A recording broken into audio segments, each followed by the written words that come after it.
So, when I first went to public university, they had all sorts of games and such so that the students could get to know each other. I had met this fellow, and after exchanging names, as is common courtesy, you exchange majors, and I said studio art. His response was, "Oh, I hate modern art." To which we walked back to the dorms in awkward silence, and I never talked to his uncultured face again.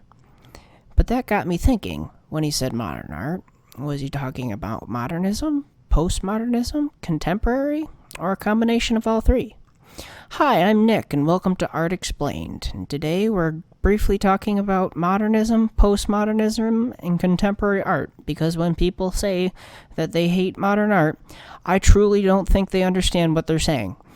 As a warning, to begin, I'm going to be mentioning a lot of prolific artists in this video. I cannot name them all, nor does it mean they won't be getting their own video in the future, because I'd forget and go, oh yeah. So to begin, there's a problem with distinguishing major art movements, is that there are rarely defining moments determining when art movements start and stop. Modern art is generally agreed to begin somewhere in the 1880s and goes to around World War II, or the 1950s, depending on who you ask. It's a series of movements generally typified by abstraction.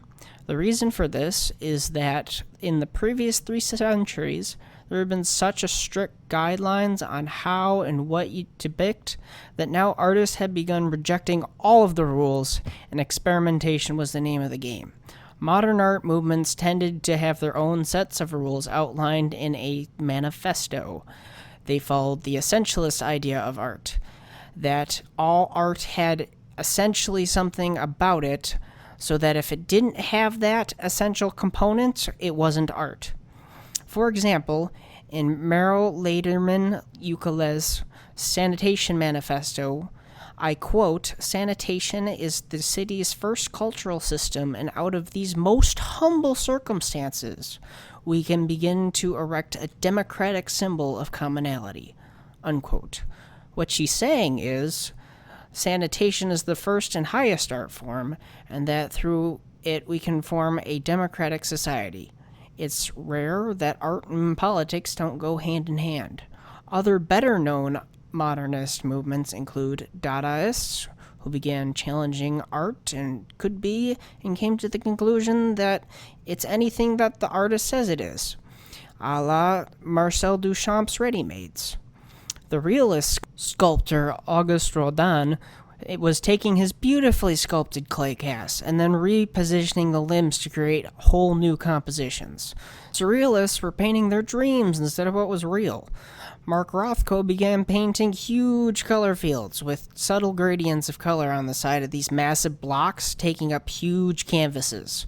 Jackson Pollock was deemed Jack the Dripper, as he poured paint onto canvases on the ground, initially with figures in the compositions, only to move on to pouring the paint based on the emotion that he felt.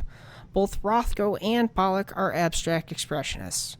For abstract expressionists, how the mark was made is almost more important than the mark itself. Modernism was driven by various social and political agendas. It was utopian with ideal visions of the future, in contrast to the bleak and devastating time of World War II. It was a crazy time when experimentation was a rejection of the past. Most saw hope in the future. Some looked at it rather grimly, such as the Futurists, who were insanely patriotic fascist Italians, most which died in the fighting after signing up World War II, ending the movement, because they died. They believed that culture and society had to be reborn from the ashes of the old. Meanwhile, the German Expressionists feared for their lives and country as the threat of war loomed over them. Modernism lasted until the 50s, depending on the art historian you talk to. By postmodernism, just like modernism, the lines are blurred as just when the movement begins and ends.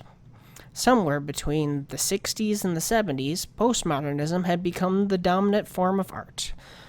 Postmodernism focuses on simplification, collage, performance art, and the destruction of the barrier between high art and low art. An example of simplification would be Ellsworth Kelly, who juxtaposed very simple shapes with each other to create dynamic compositions. Robert Rauschenberg made collages and his combines in which he would assemble objects and non-traditional materials together to create a piece. Carolee Schneemann was known for her performative works to shock the audience. Her work was mainly about the body, sexuality, and gender, and used flesh and meat as primary components. Roy Lichtenstein took frames out of comic strips and blew them up and painted them.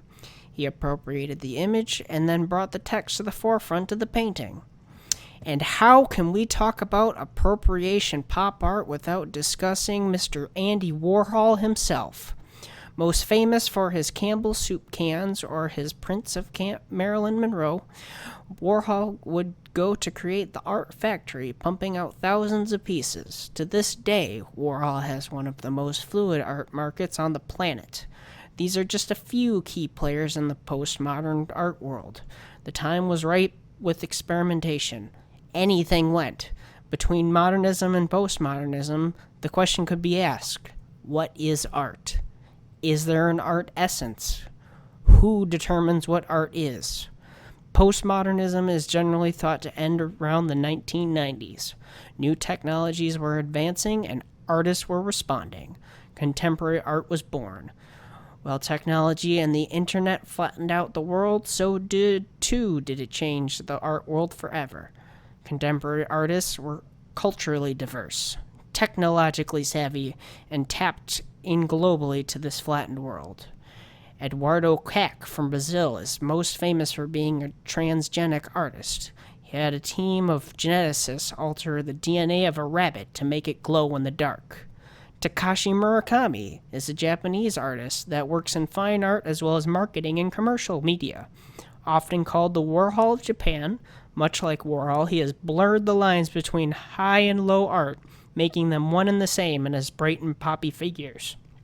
The Southern Ndebele people of South Africa have a tradition of painting their house with bright geometric designs and colors, using these as a communication between tribal subgroups. The trend was falling out of fashion, until Esther Mahaglu was keeping the tradition alive. Moreover, she brought the tradition to the world stage by painting those same bright geometric designs in 1991 on a BMW 525i sedan. 25 years later, she again collaborated with BMW on the 7 Series, which has been exhibited worldwide. Damien Hirst is an appropriation artist who steals his objects and images and gives them his own little twist, which is sometimes just a little too subtle for lawyers. He has also been caught up in a scandal of his own by saying his artwork had already been purchased so he could sell it at a higher price. Jeff Koons has teams of artists fabricate his stainless steel balloon animals. And honestly, I'm not the biggest fan of either Hirst or Koons, but I'll probably make a video on them sometimes in the future because they are known as two of the biggest figures in the art world today. Let's end on a good note. Yayoi Kusama is known for her infinity rooms that overwhelm the senses. She's known for her organic forms and repetitive dots. Kusama suffers from visual hallucinations in the form of dots, which is prevalent in everything that she makes.